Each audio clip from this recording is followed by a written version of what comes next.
উত্তরবঙ্গে প্রাকৃতিক বিপর্যয়ের জেরে শিটংয়ে আটকে পলাশীপাড়ার 5 জনের একটি দল গত শুক্রবার বাড়ি থেকে শিটংয়ের উদ্দেশ্যে রওনা দিয়েছিলেন পলাশীপাড়ার কৌস্তব দত্ত সহ তার পরিবারের 5 সদস্য।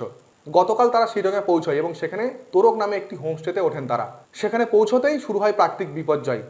যদিও তারা যেখানে রয়েছে সেখানে এখনো পর্যন্ত বড়সড় কোনো বিপর্যয় বা দুর্ঘটনা ঘটেনি, তবে সংবাদ মাধ্যম থেকে তাদের এই প্রাকৃতিক বিপর্যয়ের খবর শুনতেই ঘুম উড়েছে চিন্তায় পরিবারের সদস্যদের। শিটংয়ে পৌঁছেছি, আমরা ভালোভাবেই পৌঁছেছি, সেভাবে রাস্তায় কোনো সমস্যা আসেনি।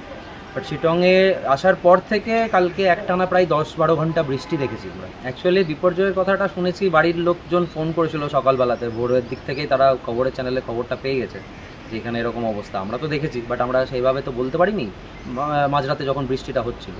তো সকালবেলাতে তাদেরই কাছ থেকেই খবরটা পেয়েছি অ্যাকচুয়ালি যে এত বাজে অবস্থা। তারপরে ফেসবুক চেক করলাম বা অন্যান্য সোশ্যাল মিডিয়া প্ল্যাটফর্ম থেকে আরও দেখলাম। মূলত তারা কৌস্তব দত্ত এবং তারা যেখানে রয়েছেন তারা যেটা জানাচ্ছেন, এখনো পর্যন্ত তারা যেখানে রয়েছে সেখানে বড়সড় কোনো দুর্ঘটনা বা বিপর্যয় ঘটেনি, তবে সেখানে আটকে রয়েছেন তারা। প্রাকৃতিক দুর্যোগ না কমলে এবং যোগাযোগ ব্যবস্থা সম্পূর্ণভাবে না হলে তারা বাড়ি ফিরতে পারবে না বলেই মনে করা হচ্ছে। তবে কবে বাড়ি ফিরবে সেই অপেক্ষায় দিন গুনছেন পরিবারের সদস্যরা। চিন্তায় ঘুম উড়েছে পলাশীপাড়ার পরিবারের সদস্যদের।